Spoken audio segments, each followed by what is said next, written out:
Michael Murphy is a motivational speaker, a paralyzed athlete, and a writer. His journey began in April 2007 when he fell off a roof in college, shattered his spine, and was paralyzed. At that time, he was 21 years old. Before this interview, when I asked Michael if there was a time in his life when he felt hopeless or helpless, his answer shocked me, and it is going to shock you as well. Michael's story and encouragement that you will get today is exactly what we need to hear.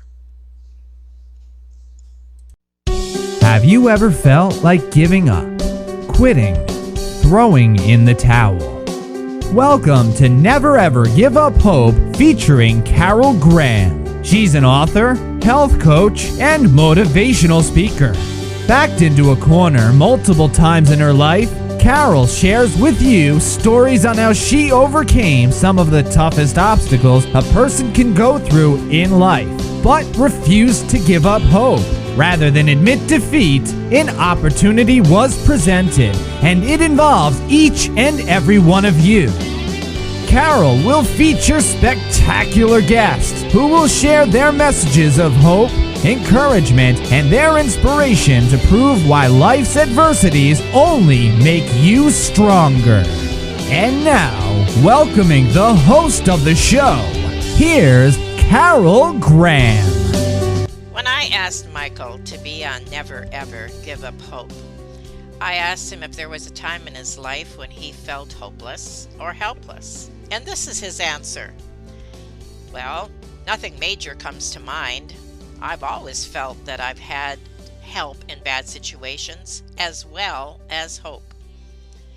Now, this comment comes from a man whose story is going to, I'm not sure how many of you might relate to it, but you certainly will be inspired by it. You will be encouraged by it.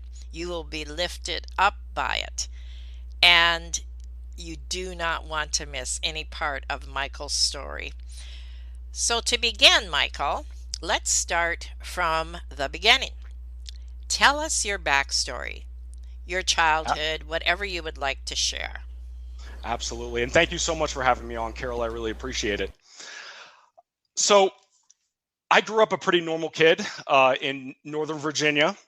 I come from a loving, warm family of really competitive athletes. My brother and sister played sports in college, and I have a lot of really competitive people in my family. And I grew up playing all the sports, the little leagues, the baseball, the football, the basketball, and I sort of shined on the athletic field, not so much in the classroom. We may have had some sit downs with some headmasters of in 8th grade, wondering maybe you shouldn't go on to our high school because it's a little too tough for you. But I showed them. But I eventually made it through high school. I went to a school called the Potomac School in McLean, Virginia, and during that time, I happened to excel playing football and baseball, enough so where I decided to be a pitcher and a fullback in college at Randolph-Macon College in Ashland, Virginia, just north of Richmond. And it was there that I sort of came out of my shell academically and athletically. Like I said, I never really shined as a scholar until I took some history classes and really took some stuff that I became passionate about, some military history classes. During that time, I played 1 year of baseball for the Yellow Jackets and 2 years of football until I decided to retire. I wanted to focus on just being a college kid and joining my fraternity. I remember when I was in 5th grade, I went down to my dad's 50th fraternity reunion and just seeing that camaraderie, the brotherhood, and what that did after all those years, it really had an impact on me. And that brotherhood actually plays a role later down the road after I have my accident. So it's relevant to mention. So in the spring of 2007, I'm a junior. I'm a 21-year-old junior, and I had just retired. I'd hung up the cleats, hung up the glove. to focus on history. One Saturday night, and it was actually that day. I also played a lot of golf growing up. I played a lot with my brother and my dad, and that afternoon I went out with a bunch of my buddies, a bunch of my fraternity friends, and if anybody listening knows golf and they're a fan of golf, they play golf, you know that breaking 90 and shooting in the 80s, that's a really significant accomplishment that a lot of golfers remember. And on April 21st, I broke 90 for the very first time. And I was ecstatic. I couldn't wait to call my dad and tell him. And so I was excited. All my friends were excited because it was a Saturday.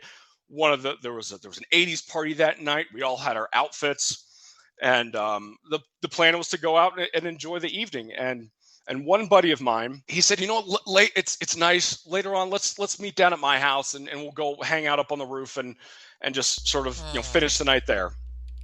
So we're going through the night, and Sigma Alpha Epsilon is having a big rager, so to speak. And I'm 21 years old at the time, so I am of age, and things get a little hazy, as a lot of college happens to a lot of college kids. Eventually, I find myself down campus with my buddy Nick Jones, and we're backing his truck up to the back of his sort of one-story house with the pitched roof, and on the side, they're hugging one side. There's a chimney. And we climb up there, no big deal. And I'm not entirely sober, to be perfectly honest. And we assumed that. Right, exactly. I'll just put it mildly. And I don't remember a lot of the specific events leading up to it, but what I do remember is losing my balance. I remember bricks of the chimney, the very top of it, breaking free in my hand. Oh my! And then for the next 1 to 2 seconds, it's black as I free fall. And as I say in my book, gravity introduced me to the earth and my spine exploded. The next thing I know, I am laying flat on my back. I'm looking up at just a tapestry of beautiful stars in the sky. And I'm struggling to breathe. I don't feel any pain, but I notice that there's figures hovering around me and silhouettes. I can't see any faces, but I can hear words. My friends saying, "Michael, hold on, just lay down, stay there, stay still, don't move, don't move." And I hear the paramedics are on the way.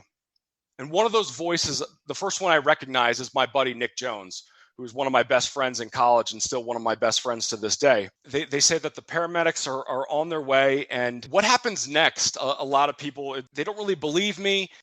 And I say it's the moment where I knew what happened to me.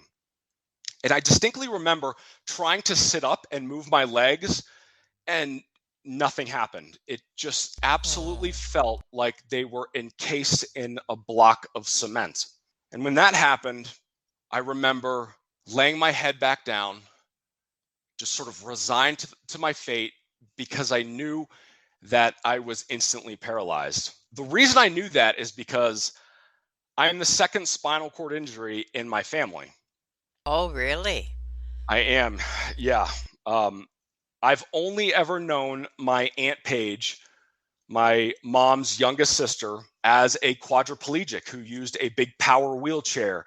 When I was young, I loved to run up and press the little horn on her hand controls and ride around on the back with her. But she was in a car accident when I was just a baby.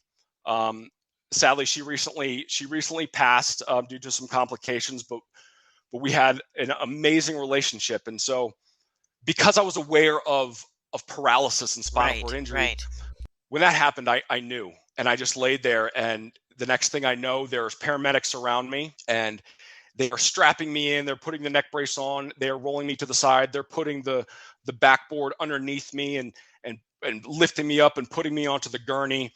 And I remember getting into the back of the ambulance with all the bright lights and all the noise and all the commotion, and they're asking for my number. And then it hits me that they want to call my parents. Oh, okay. And just that sinking feeling of knowing that my parents were going to get probably one of the worst phone calls a parent never wants to get, besides the ultimate one. And they got that phone call at 2:36 in the morning, and I still feel terrible to this day that they got that. But what happened to me has been one of the most fortunate misfortunes in my life, and what came next was a long road to recovery, and that starting with the ICU, and then we can get into what happens after that here in a minute. But that was the end of my old life and the beginning of my new life, where I was a 21-year-old kid. I was a two-sport athlete, recently retired. I had just discovered an absolute love for history and writing and reading and academics. And because of that love of history and military history, I was also planning on a year out after I graduate, going into the Marine Corps to go to officer candidate school, to become an officer, and to do my part for my country and to serve. We just don't know what's going to happen in our life at any moment.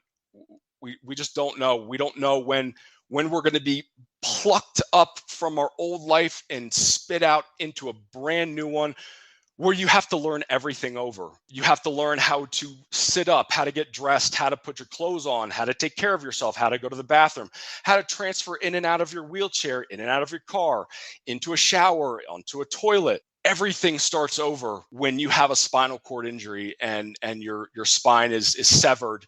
In my case, or for a lot of people out there, it might be an incomplete injury versus my complete injury. But my life completely changed on April 22nd, 2007. And like I said, it's been the most fortunate misfortune I ever could have asked for. It's given me strength that I never could have imagined I could find within myself. It's afforded me opportunities and new goals that wouldn't be possible if I didn't fall off that roof. Not to mention, I probably never would have met my wife, and I wouldn't have the child that I have now, my little 2-year-old man, Dylan. And I can get into that in a little bit, but we just don't know when we're going to get that phone call or the news or the diagnosis, or when that trauma or that life crisis is going to hit us. And I've been fortunate for 21 years leading up to my accident, I now look back at that as almost like a boot camp, preparing me to live the life that I'm living now as a paraplegic. When I was a freshman in high school, I broke my femur in a football game, and I started high school in a wheelchair with a big leg brace on. I had a lot of moments in sports that taught me about being competitive and persevering and not giving up and pushing forward. More so, I think I might have learned those lessons on the academic side, where it didn't come quite as easily to me as the sports did. But the people around me, the parents, the friends, the coaches, the teachers, everything I experienced barely getting into high school and then making it through and finding a love of school and all of that stuff, I believe prepared me.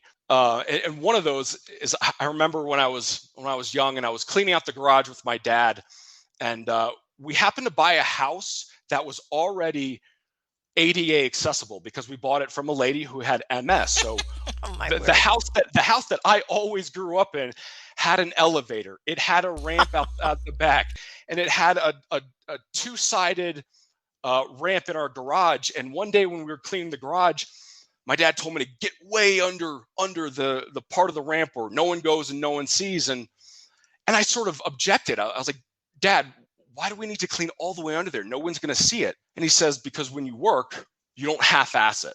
Right.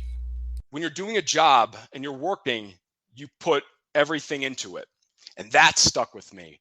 What my college football coach told me about the only two things that we can control in life is our attitude and our effort. That has stuck with me. And all of those things have come together at the time as a 21-year-old young kid in the prime of his youth, where he literally had to start back over from square one. And that's what I did. I had to start back over from square one. But the person I was leading up to that, a happy kid, outgoing kid, loved to work hard, loved to be competitive and be the best. All of that really came together when I needed it most, when it came to starting my rehab after being in the ICU and having surgery and getting the rods and screws in my back and getting the back brace that I had to wear for 3 months while in the hospital. And so I see the first 21 years of my life as a boot camp almost that prepared me for the way I'm living now. And I'm still sort of I'm still fighting day to day, and there's still struggles. Later on, I'll sort of tell you about my second spinal cord injury that I recently had. But it's just another reminder that even when we've gone through something, and you know this as well as anybody, and all of the guests that you have on, Carol, that just because you have one crisis or trauma or tragedy doesn't mean you're immune for another one to come. And I think we all have to remember that. And we all have to be prepared. We all have to be prepared to face that when it comes. And I've learned so much in this life as a paraplegic, and I feel like it's part of my purpose to just pass along some of the words of wisdom that I've learned, and just some of the tricks of the trade about what it means to be resilient and what it means to move past our plot twists in life, and especially finding hope in what a lot of people may think is a hopeless situation when it's really not. And that's why I'm so fortunate that you're having me on today, is just to share some of the messages that have helped me, just so I can pay it forward to help somebody else. Because when it comes to spinal cord injuries in the United States, there's 18,000 new cases a year. And it's weird to think that right now there's people walking around who have not had their spinal cord injury yet this year, but they will, because the statistics say that that will happen. And I hope when that happens, my book, my words, my actions can maybe give them a little bit of a roadmap of how to move forward positively. We could very easily sign off right now, because you have touched everything that I would want to ask you, in that the dilemma, the guilt, the fear, the trauma, everything that you went through, an attitude, how to maintain a positive attitude no matter what happens. And even so much as what you shared about be prepared. Be prepared. I think this is one of the messages that's coming across really clear. Be prepared, attitude wise in particular, for something that may be inevitable in your life. Would you not agree with that? I agree 110%. And so this is the bottom line message, is in respect to everything that we just discussed, is what kept you focused? What did you hang on to? Because you had those moments like we just mentioned. There is no question, no doubt. And you are still battling in certain areas of your life, and probably always will, as many of us do. But what kept you focused in particular? There was a number of things that kept me focused, and I'm thinking back right now to the time when I was in the ICU down at the hospital in Richmond, Virginia, and when I started my inpatient rehab. I was there for a month. There was a lot of things that kept me positive, and I'm not saying that I didn't have moments here and there of darkness, of tough times, especially when I was alone. But I was so fortunate to be surrounded by so much love and support that it almost made it tough at times to get down on myself. I was in the hospital 20 minutes down I-95 from where I went to school, and an hour and a half down 95 from where I grew up. So there was a constant influx of friends from school, family friends from home, and all over the area coming to visit me, as well as getting unbelievable message on Facebook and cards from people. And just the show of support that I had around me was incredible. And another big thing that kept me focused were my goals. And I think that's right. When we get down and we fall into that hole, how do we get back up to the top? We climb the rungs of the ladder to get back up there, and those rungs are made up of little victories, small goals that lead to the bigger goal. One of my first goals was just to make it to Randolph-Macon's graduation in a month's time, to see the seniors above me graduate. That was one thing that kept me motivated. Another thing was was my faith. And I've heard some stories from some of your past guests about certain Bible verses that come into their life at just the right time when they're supposed to happen. And for me, one of those was Isaiah 40:31, which is now tattooed down my left tricep, across from another verse that another phrase that I'll get to in just a minute. And it's, those who hope in the Lord will renew their strength. They will soar on wings of eagles. They will run and not grow weary. They will walk and not grow faint. I might have mixed that up. You get the gist of it. And it showed up in get well cards. It showed up on a Sunday service show I was watching on TV. My mom found it at the front of a specific Bible that she had, because the creator thought that this was just the one verse you have to remember. And it just kept popping up and popping up. And I'd grown up in a religious family, not super, super religious, but this was kind of what really awakened me.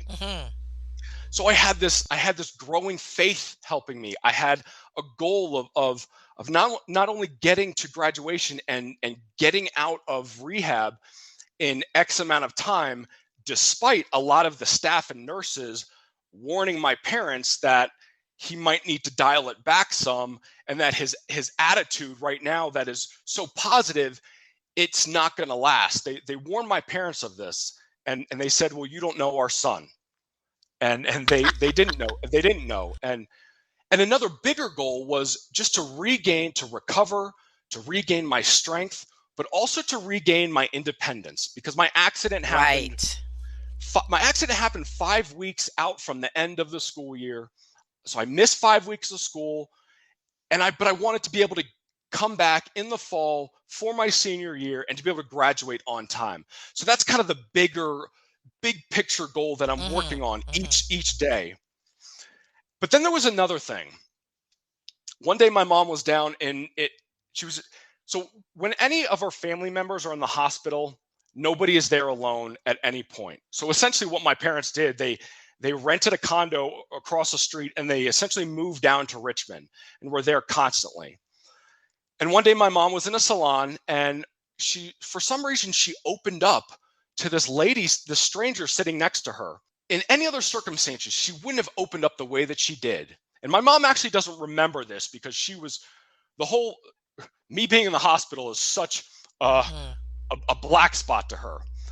And she starts telling this woman about me, what happened. I'm in the hospital.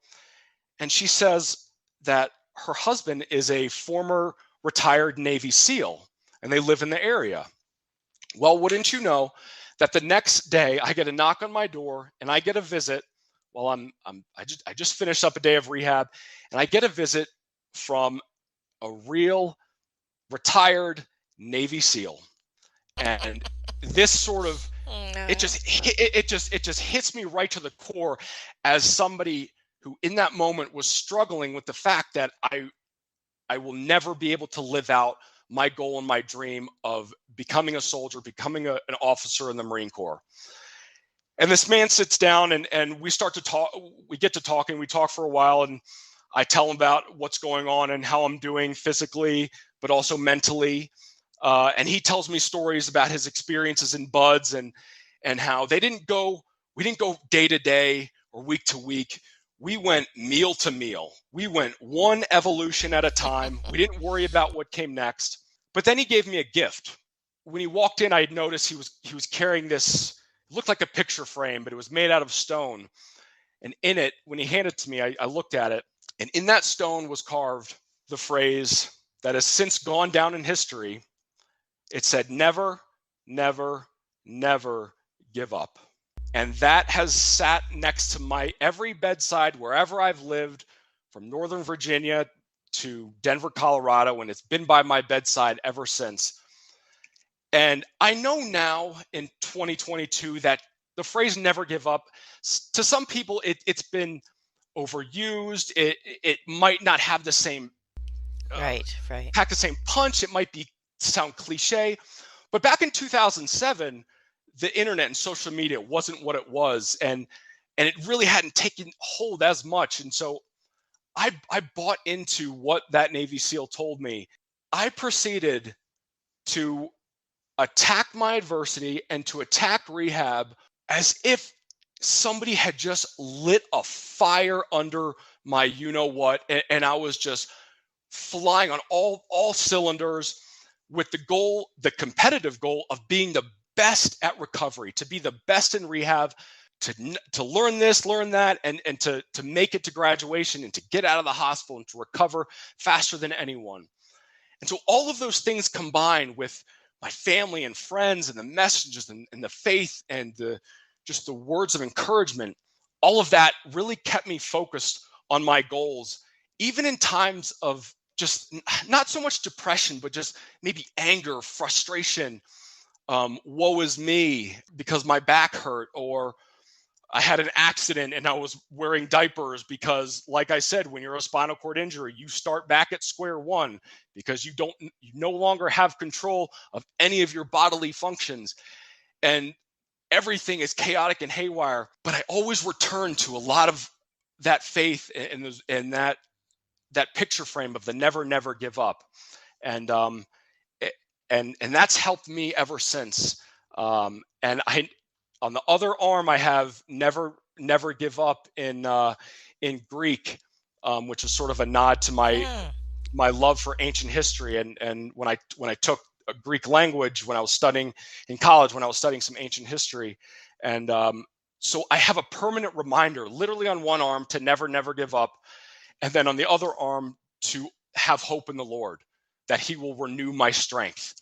And He absolutely did. And so that's just kind of one message I want to get across. And I know at times telling people, oh, just never give up, it can sound cliche and overused, and we hear it a ton, and it's just noise to some people. But if you really buy into it, it's amazing what you can do when you do that, and you have the right attitude and effort, and you make a conscious decision to rise up and reroute the course that you're on. And that reminds me of what it means to be resilient to me. And I think resiliency is the ability to rise up and make a decision to reroute your course, so combined with our own past experiences to get back to life, to get back to doing what we want to do, to be happy, despite whatever crisis or traumas we've been dealt.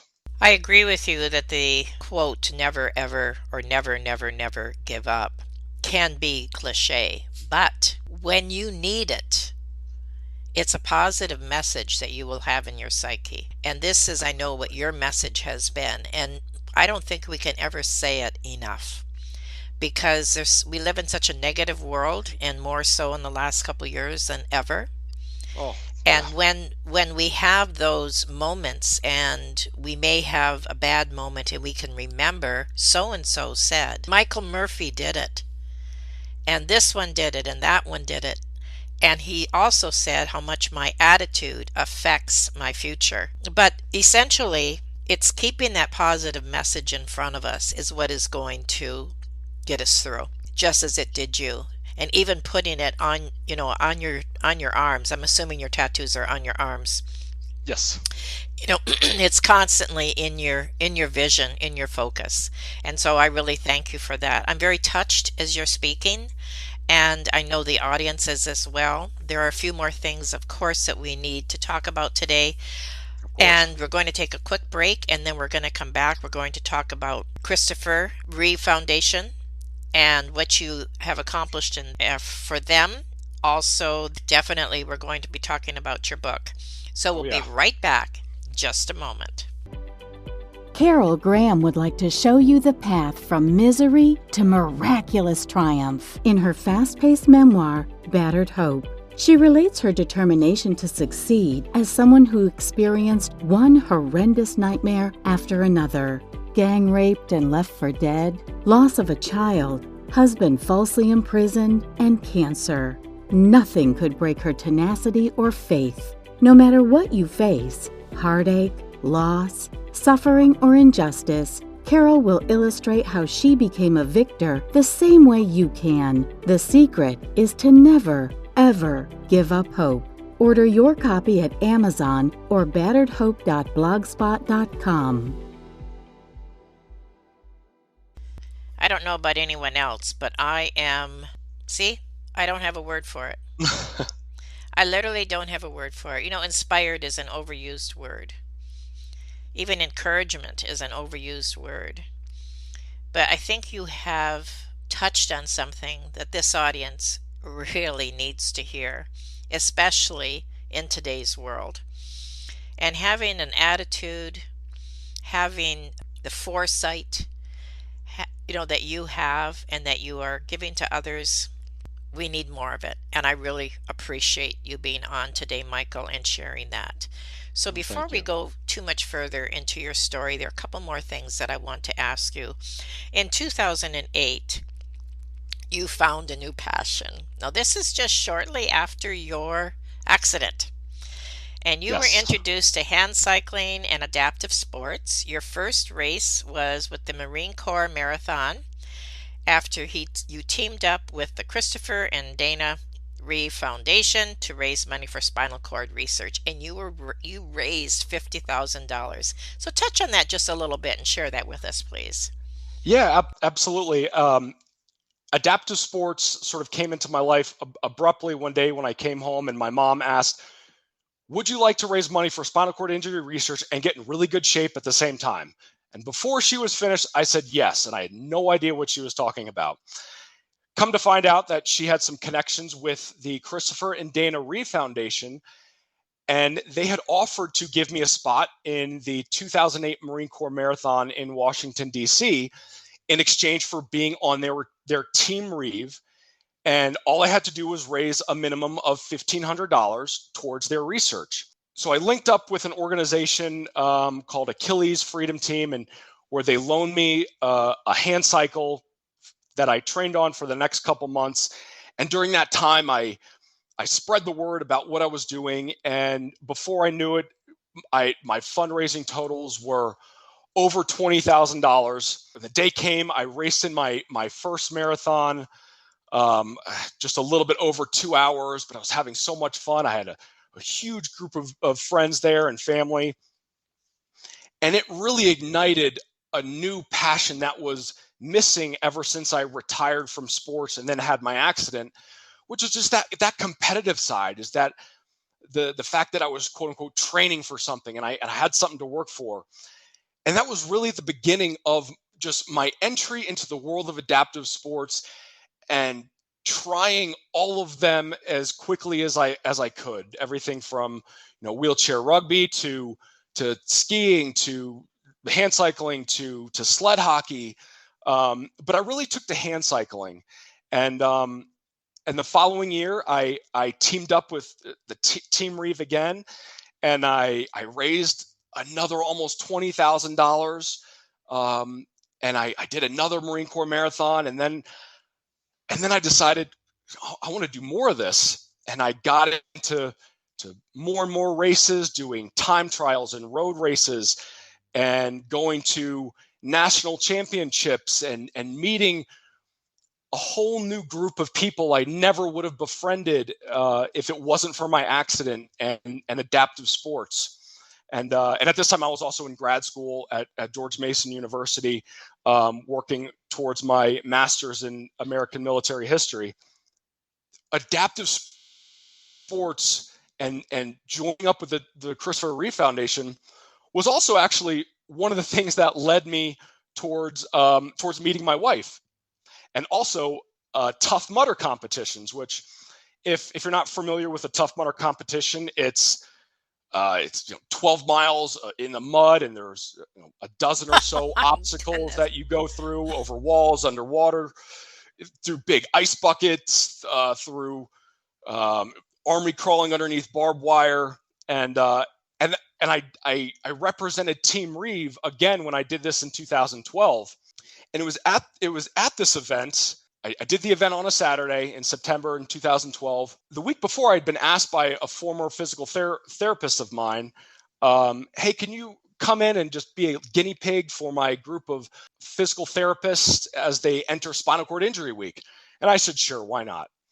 So I came in, and and I had these big wounds on my knees from army crawling in the mud. And I gave a disclaimer to this class of kids all about my age. You're probably noticing these big wounds on my knees. I was crawling through mud at this Tough Mudder event. And afterwards, this one girl in the class with big blue eyes and long curly brown hair, and she's beautiful. And she said, I was at that same Tough Mudder. My sister-in-law saw you. Come to find out, they told Casey about this guy that they saw who was using an off-road hand cycle, and his friends were picking him up and putting him on the ground and putting back in the bike, and they were lifting him over walls and helping him through mudslides. And turns out that was me. And a couple days later, I'm in front of her in this class, and we started talking. That became my future wife and the mother of my son. And so, like I said, without adaptive sports, without my accident, I never would have met my wife. And I wouldn't have the cute little terrorizing 2-year-old toddler that we have now, who you love, but it makes you pull your hair out at times. Just learning how to be a parent, especially a parent in a wheelchair, that can be a little difficult at times.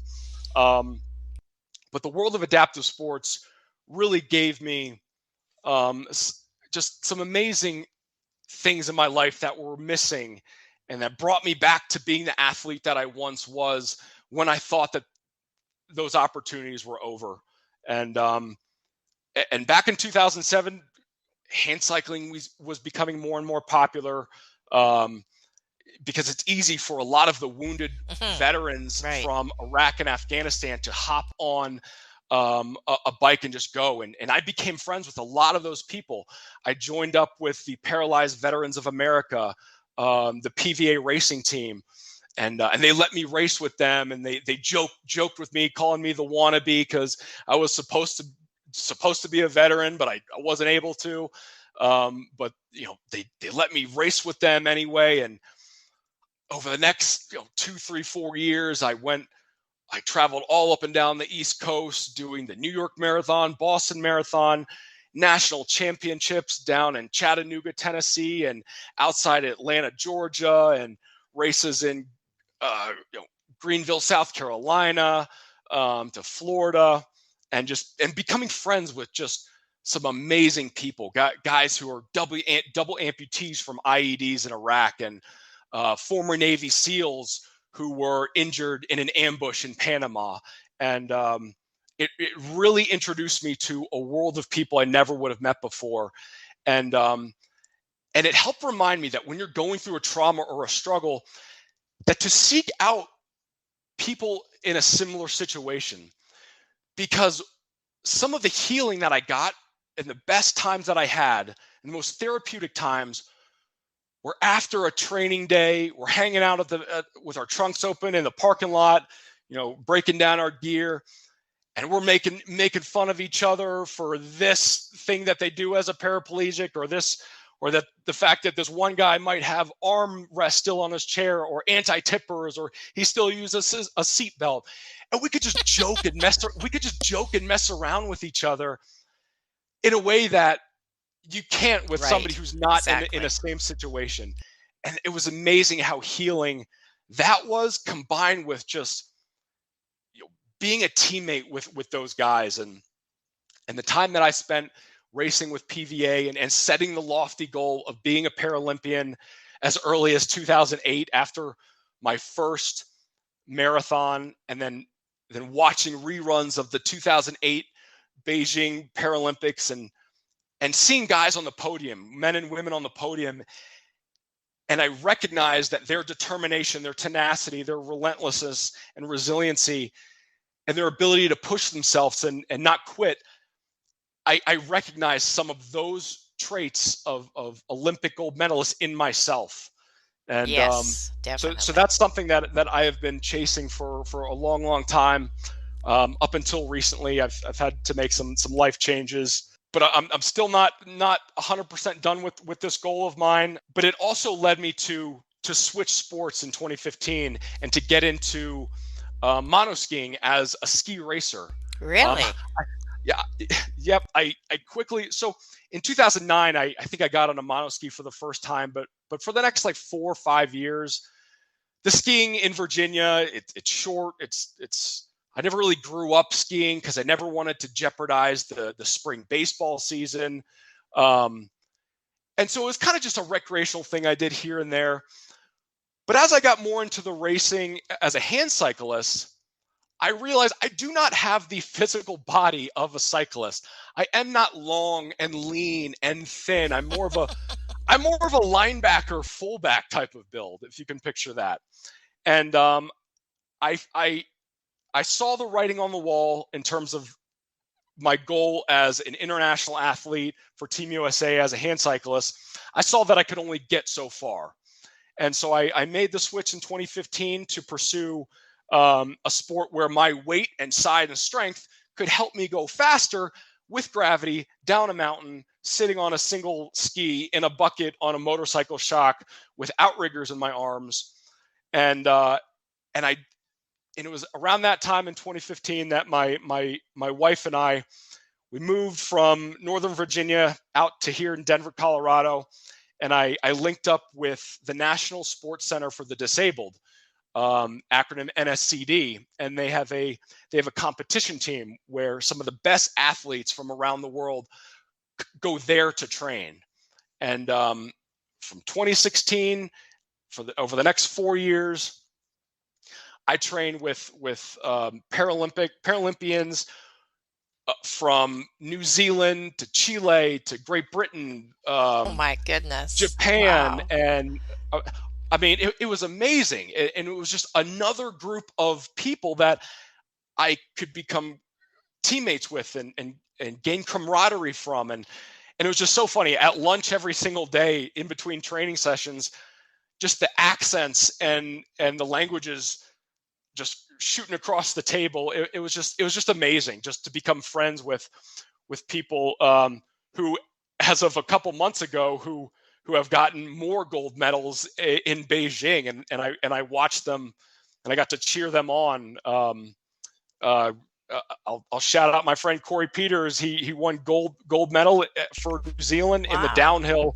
downhill monoskiing, which is which you have to have a little bit of a screw loose to want to go 70 to 80 miles an hour when you already have a major injury to you. My time out here in Denver and just trying more sports and ski racing has just been unbelievable.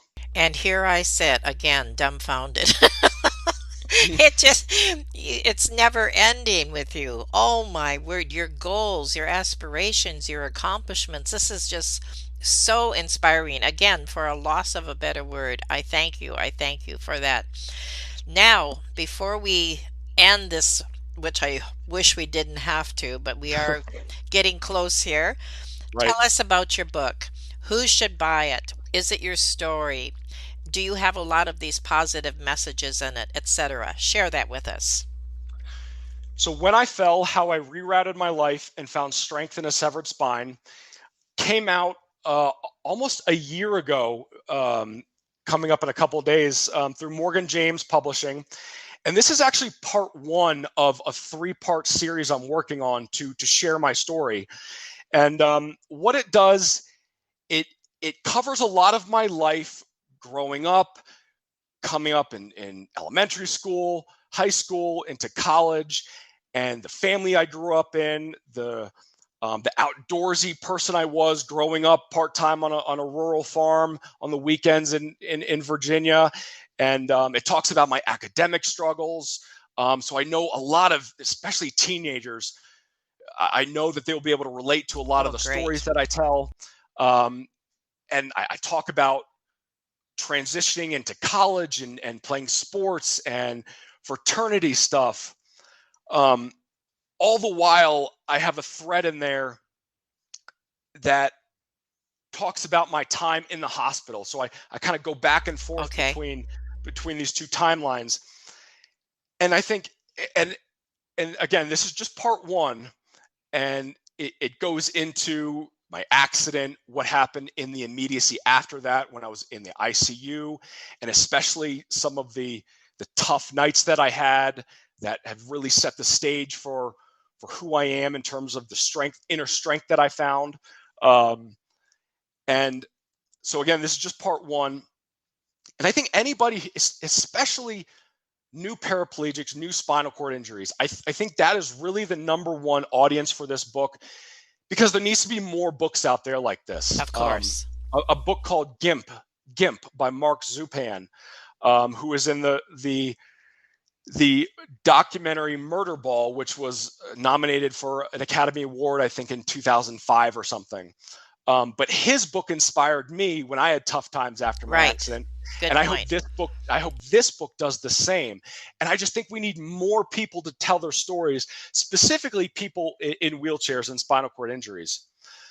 But I think one of the most important messages in this book is what I learned about something called post-traumatic growth. And it's something that I didn't know about up until a buddy of mine read an early version of my manuscript, who is an author in his own right and a contributor on MSNBC. And I've known him all my life since elementary school.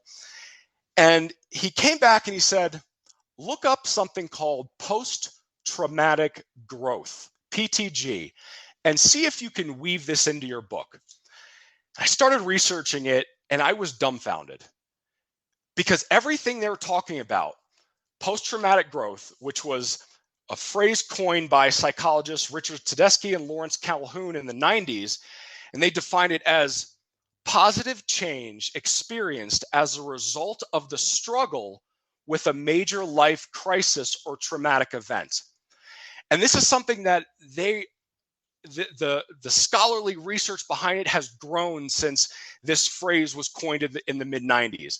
But the idea of strength through suffering has been around for thousands and thousands of years, of course. But they've coined it, and it's grown and grown and gotten more traction. And it's kind of pushing back against the stigma of PTSD, which is, everybody has heard of PTSD. I can almost assume. Yeah. But I feel like nobody has heard of post-traumatic growth. And what they found when they interviewed survivors of cancer, of earthquakes, tsunamis, people who have lost loved ones, who have just gone through some of the worst traumas in life, that they found there's 5 areas of improvement that they have discovered. And what I've done in my book is I've broken it down into an acronym called AWAKE. Because right now I feel like I'm living a life where I am fully awake. And those letters stand for awareness, warrior spirit, attachment, knowledge of self, and ecstasy. It's the idea of awareness. You're aware of new opportunities and doors in life that wouldn't have been possible without your trauma. For me, for instance, adaptive sports. Warrior spirit, you're stronger because of what you went through. Attachment, new relationships because of what you went through. For me, all my friends and teammates in adaptive sports. And the knowledge of self is another one that really hit me early on when I was smiling in the ICU, because I realized I was alive. It's this appreciation. It's an appreciation for the life you're living and that you're still alive. And then ecstasy, it's a good word that fits the acronym, but it's anything in terms of spirituality, religious faith, and all of this stuff. I realized as I was doing this research that this is me. They're talking about me. I've experienced some sort of growth or benefit of these effects because of my accident. And some take longer to come to the surface than others, and people have different paths to getting to PTG.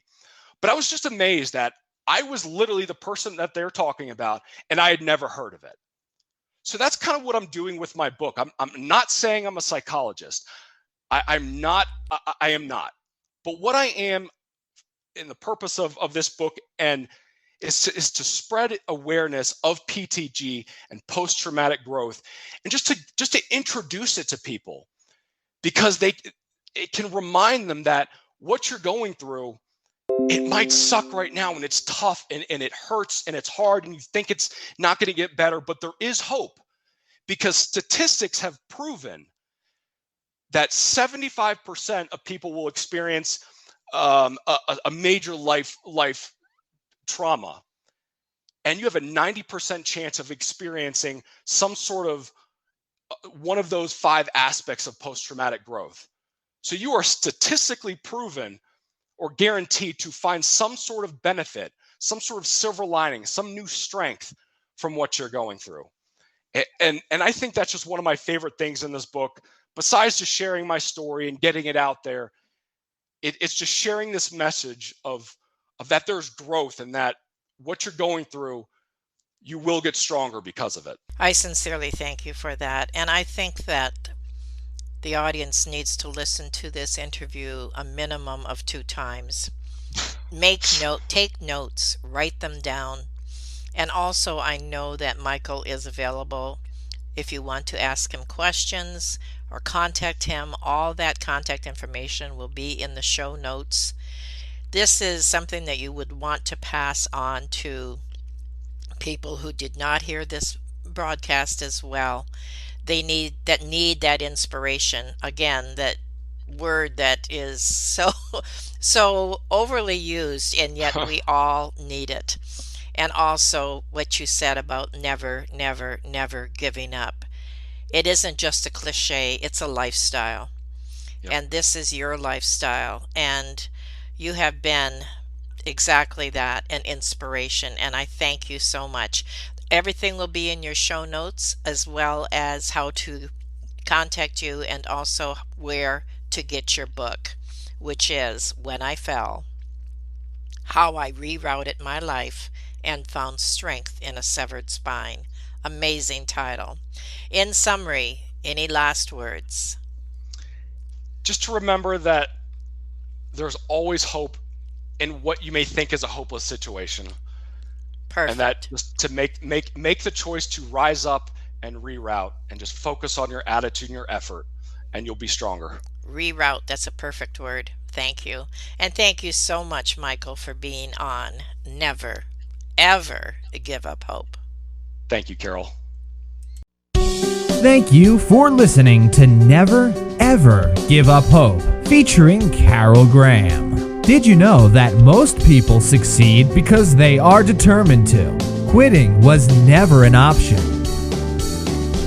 Carol loves your comments and will respond to each one. So please subscribe and review this podcast. A rating of 5 stars would be outstanding and appreciated. Remember, if you are still here, there is always hope.